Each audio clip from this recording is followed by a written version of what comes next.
Mystère de Dieu. Jésus de Nazareth. Première partie. Le peuple d'Israël appelle Dieu Yahvé, créateur des cieux et de la terre. C'est ainsi qu'il décrivait son Dieu aux gentils des autres nations qui adoraient des idoles. La présentation est impressionnante en soi. Le Dieu qui a donné naissance à tout ce qui nous entoure, à l'univers et donc à l'humanité, est difficile à imaginer l'ampleur de sa puissance.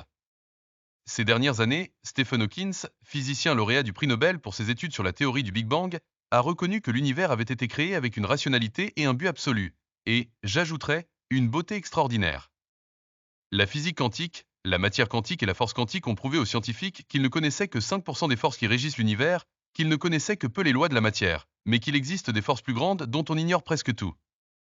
Il était logique de se demander, si une explosion a provoqué la dispersion de la matière primordiale dans tout l'univers, d'où provenait cette matière? D'où provenait cette force? Si la force repousse les planètes, pourquoi l'univers ne suit-il pas ce prétendu chemin de répulsion entre tous les corps célestes et ne se stabilise-t-il pas en constellations et systèmes stellaires? Pourquoi tous les corps célestes n'ont-ils pas la même composition et la même énergie? Et surtout, pourquoi la Terre est-elle si radicalement différente de toutes les planètes décrites à ce jour? Sans modestie, nous pouvons affirmer que notre planète est parfaite. Elle permet la biodiversité, la survie, la régénération, et si les humains ne la détruisent pas, elle peut exister pendant des milliers d'années, tout aussi belle. Tout cela nous indique que l'univers, la Terre et les humains ont été créés avec rationalité, but et beauté. La science n'a pas encore pu prouver que ce que dit la Bible est faux. Il existe un Tout-Puissant qui a créé l'univers et m'a créé, et le monde lui a donné le nom de Dieu. Soudain, Dieu décide de communiquer avec les êtres humains. Abraham ne fut pas le premier à croire en ce Dieu unique et tout-puissant. On dit que Melchizedek était prêtre du Dieu unique avant son arrivée à Canaan. Les Égyptiens furent monothéistes pendant 20 ans, de 1353 à 1336 avenue Jésus-Christ. Abraham n'était pas juif, mais chaldéen. Si l'on devait dresser un portrait de lui, il ressemblerait davantage à Saddam Hussein qu'à Steven Spielberg.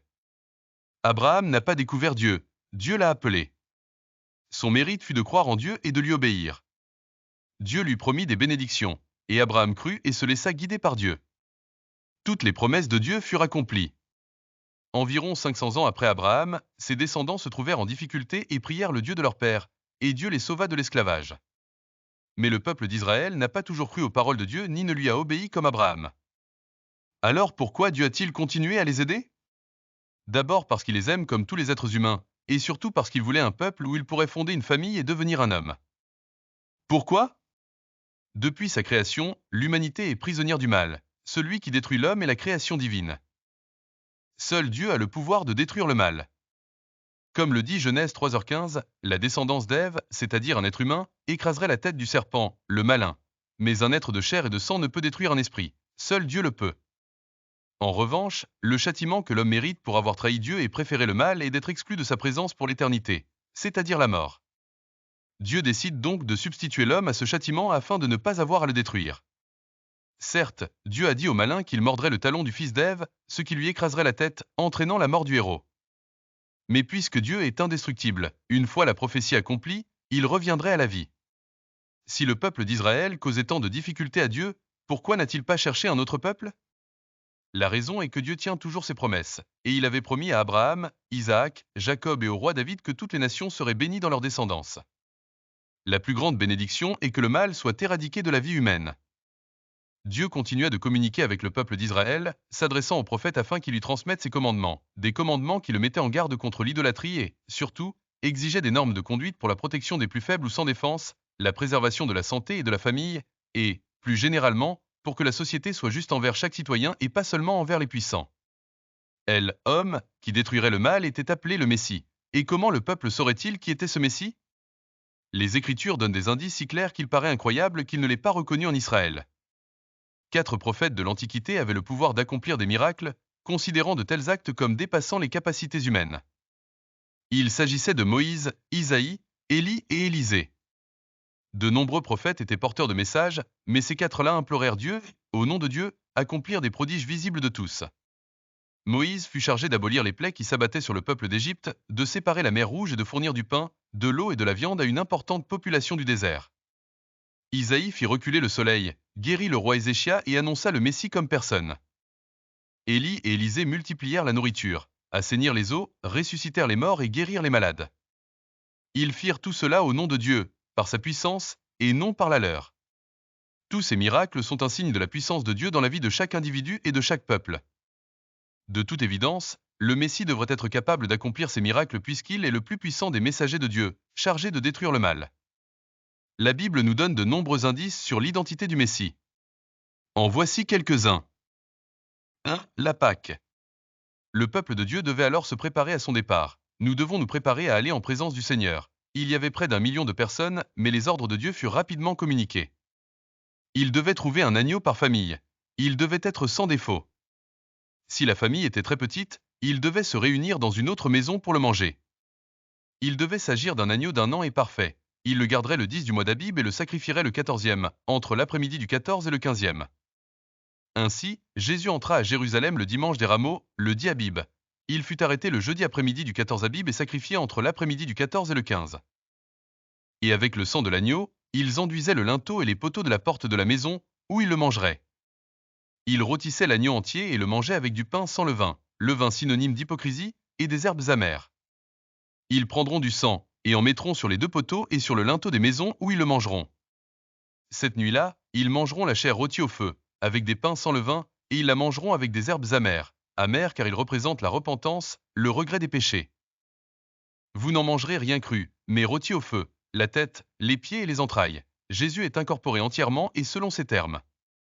Nous ne pouvons pas dire oui, mais nous l'acceptons immédiatement sans condition. Vous n'en laisserez rien jusqu'au matin, vous le brûlerez au feu de notre cœur. Et vous le mangerez ainsi, les reins sains, les sandales aux pieds et le bâton à la main. Vous le mangerez à la hâte, c'est la Pâque de l'Éternel. Car je traverserai le pays d'Égypte cette nuit-là, et je frapperai tous les premiers-nés du pays, tant des hommes que des animaux, et j'exécuterai mes jugements sur tous les dieux de l'Égypte. Je suis Yahweh. Ex 12.7-12. Il devait avoir les reins sains, les chaussures aux pieds et un bâton à la main pour manger l'agneau. Ne perdez pas de temps pour recevoir Jésus, faites-le maintenant. Et avec tout prêt pour partir, avec Jésus, il fallait le manger rapidement. Décidez-vous. Car c'était le moment où Dieu passait pour frapper la terre, là où Dieu voyait le sang de Jésus à la porte, le premier-né ne mourrait pas. C'était la première Pâque, symbole de celle où Jésus-Christ, l'agneau de Dieu, serait immolé pour nous libérer de l'esclavage du péché. Pâque signifie « passer par-dessus », car Dieu a passé par-dessus ses rachetés et ne les a pas détruits, car ils ont obéi à la parole de Dieu et ont été couverts du sang de l'agneau. Chaque année, cette première 2. L'alliance avec Dieu par le sang. Exode 24, 6-8. Moïse prit la moitié du sang, la mit dans des bassins, et répandit l'autre moitié sur l'autel. Puis il prit le livre de l'Alliance et le lut en présence du peuple. Le peuple dit, « Tout ce que l'Éternel a dit, nous le ferons et nous obéirons. » Moïse prit le sang et en aspergea le peuple, en disant, « Ceci est le sang de l'Alliance que l'Éternel a conclu avec vous sur ses préceptes. » Des milliers d'années plus tard, Jésus versa son sang au calvaire afin que, en tant que Jésus-Christ, sans péché, juste et parfait, versant son sang pour nous en expiation des péchés, il puisse nous réconcilier avec le Père et rouvrir les portes du paradis à ceux qui, par obéissance, sont disposés à suivre Jésus-Christ. Lorsque Moïse lut tous les commandements de Dieu au peuple, celui-ci promit d'obéir à Dieu. Moïse prit le sang d'un agneau et en aspergea le peuple. Les offrandes que le peuple offrait à Dieu étaient également purifiées. Par exemple, lorsqu'il construisait un autel pour offrir des sacrifices à Dieu ou lorsqu'il consacrait la tente de la rencontre, le tabernacle, ces offrandes étaient aspergées du sang des animaux offerts à Dieu. Lorsque nous péchons, nous insultons Dieu. Mais celui qui, indigène ou étranger, commettra quelque présomption, outragera l'Éternel. Cet homme sera retranché du milieu de son peuple.